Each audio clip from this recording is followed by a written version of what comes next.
And we're back now with Congressman Jerrold Nadler, who's in New York, former Vermont Governor Howard Dean, who joins us this morning from Burlington. Well, Congressman Nadler, you are an Eastern liberal and proud of it.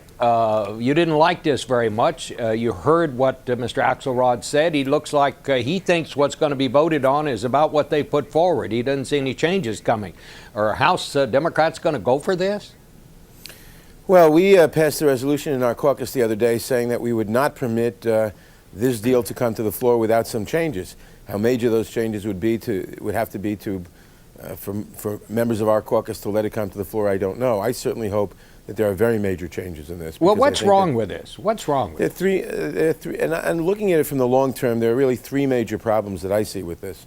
Firstly, the Republican blackmail here, they're really saying, like a bunch of gangsters, that's a nice middle-class tax cut you got over there, pity if something would happen to it, and unless you give the millionaires and the billionaires a long-term tax cut, we're not going to permit the middle class to get its, to continue its tax cut.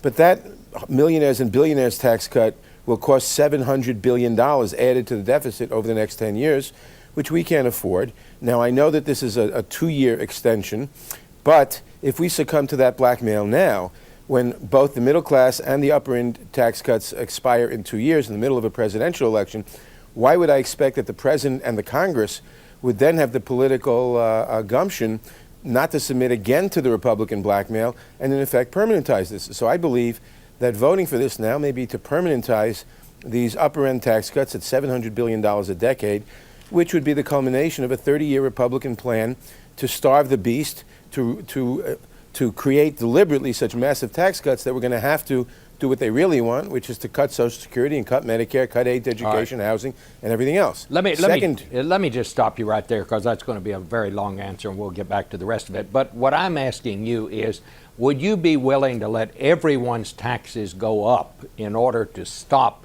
extending those tax rates for the upper income people? I don't think that's the alternative. I think the alternative is to say we're not going to submit to that blackmail and let the president and the Democrats go to the people who the polls show want the upper end tax cuts not to continue, but want the middle class tax cuts, and say, don't submit to the blackmail. I believe that if we conducted a campaign like that for a couple of weeks or a few weeks or some time period, we'd win that, and that's got to be done. All right. Let me go to Howard Dean. Governor Dean, you said earlier this week that the president has got to start paying some attention to the people who got him where he is. And you said he's got to find some way to heal this rift with the left side of his party. How serious is that from his standpoint? I mean, could he be facing an opponent in the 2012 primaries here? I don't think he's going to face an opponent in the Democratic primary. I think that would be a bad thing for the country, and I think it would be a bad thing for the Democratic Party. The history of people running against presidents in their own party is the challenger loses, and then the president is weakened and loses. And the president has done some things that I think are terrific. This is not one of them, but I think he will not get an opponent. What do you think is going to happen here, Governor? Do you think in the end the House Democrats, like Congressman Nadler, will come around just looking Well, at here's the big problem with this, Bob. This is terrible for the country long term. And it's not just the things that Jerry was talking about. First of all, we're going to find out if the Republicans are serious about the deficit. This tax cut's not paid for. And the biggest part of the deficit, if you project out till 2018, is the Bush tax cuts. That is what causes 60% of the deficit. Second of all, the 2% payroll tax sounds great, but in fact, they take it out of the Social Security Trust Fund. Now, here we are complaining about the Social Security Trust Fund going broke, and we take $120 million, $1 billion of revenue out and use it for a payroll tax mitigation. This is a short-term Washington fix. It does nothing about the biggest long-term threat to America, which is the deficit. I don't hear Republicans or Democrats talking about the deficit. There is no pain in this agreement. This is the easy way out for everybody.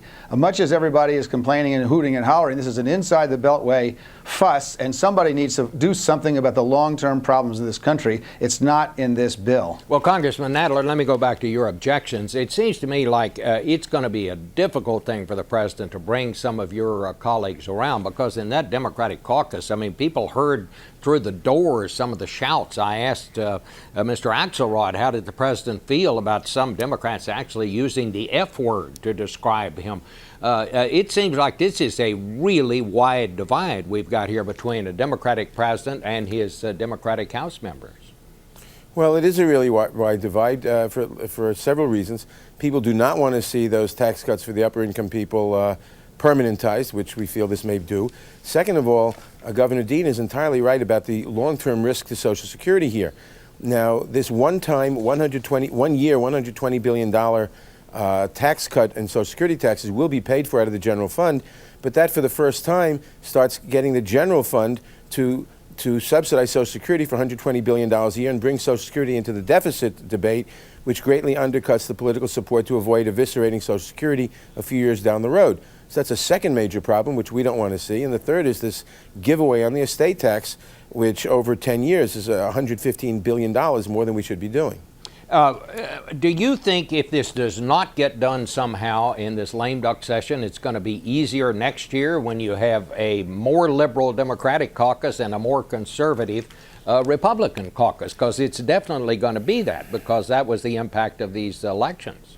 I don't think it's going to be more easy. I think it'll be probably somewhat more difficult, but the fight hasn't been made. We haven't gone to the country and said, do you want to submit to the Republican blackmail in order to keep the middle class tax cuts by increasing the deficit by $700 billion to give the millionaires and the billionaires let them keep their tax cut? And that issue has to be made and go to the country, and I think we win on that. I think the Republicans have to back down on that. I mean, Governor Dean, what's the congressman talking about here? Isn't that going to be kind of hard to go to the country now? I mean, we've already had an election here. What do you do when you go to the country? Well, look, I mean, this is already on down the track. I mean, it's, once you make the offer and you come to the deal, it's going to be pretty hard for the president to pull back and then change his mind in midstream. The truth is, I don't think this is all that bad for the president politically. Because he is going to be seen as acting presidential and bringing both sides together and all that stuff. The thing that bothers me about it is we have yet to deal with the biggest problem that's facing this country, which is the size of the deficit, and nobody's doing anything about it. If you keep doing what people like, which is cutting their taxes, you're going to have a bigger deficit, and we're going to be weaker in the long term. And I just don't see how that contributes to the long-term future of the country. Well, so sure, it's easy to promise everybody tax cuts all the time. You got to make some cuts if you're going to do that. Well, I mean, do you advocate letting all these tax cuts run out, as it were, and having everyone's taxes go up in January? I don't advocate the middle class tax cuts expiring, because it really is clear that the middle class is under a lot of stress, and every dime you take out of their pockets is a dime that isn't going to go back into the economy. But ultimately, these tax cuts, all of them, are going to have to expire at some time. And if you don't do that, you're facing numbers that are unfathomable 8 years from now. Well, clearly, Congressman Nadler, we're in the land of poorer options here. There's no question about that. But how can you prevent people's taxes from going up next year if you don't come to some compromise with Republicans on this? Well, I think you're going to have to come to a compromise, but this is a bad compromise because, as Governor Dean said, it really sacrifices the welfare of the country long term. I would say that the second largest problem we face long term is the long-term deficit.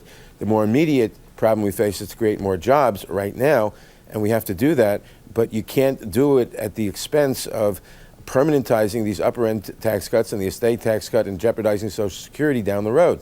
Do you feel that the president has betrayed his party, Congressman? No, I'm not going to say the president betrayed his party. I think that he probably should have stood a little stronger and not